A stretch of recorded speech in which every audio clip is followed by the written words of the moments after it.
അപ്പോൾ ഗൈസ് നമസ്കാരം. റമദാൻ മാസമായിട്ട് നോമ്പ് പിടിച്ചിട്ട് വൈകുന്നേരം നല്ല വിശാലമായിട്ട് എന്തെങ്കിലുമൊക്കെ കഴിക്കണം കേട്ടോ. എനിക്ക് അത് നിർബന്ധമാണ്.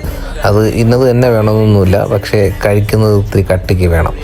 പിന്നെ ഒന്നും ആലോചിച്ചില്ല, ഇന്ന് നോമ്പൊക്കെ മുറിച്ചിട്ട് നേരെ റെസ്റ്റോറൻറ്റിലേക്ക് പോയി.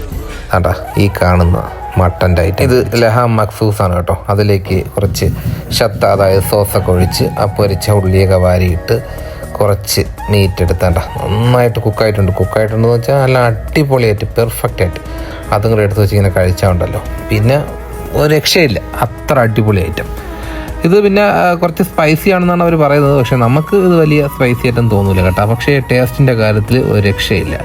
പിന്നെ നമ്മുടെ സ്ഥിരം പരിപാടി, കുറച്ച് തൈരൊക്കെ എടുത്ത് മോരെന്നുണ്ടെങ്കിൽ മോരെന്ന് പറയാം, അതെടുത്ത് അതിലേക്ക് ഒഴിച്ച് ഒരു പച്ചമുളകൊക്കെ അങ്ങോട്ട് കട്ട് ചെയ്ത് വീണ്ടും കുറച്ച് ശത്തയൊക്കെ അങ്ങോട്ട് ഒഴിച്ച് ഒരു പിടി അങ്ങ് പിടിച്ചാലുണ്ടല്ലോ ഒരു അടിപൊളി ഐറ്റം.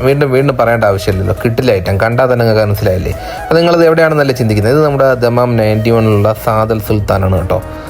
ഒന്ന് ട്രൈ ചെയ്ത് നോക്കാം, നല്ല അടിപൊളി ഐറ്റംസാണ്.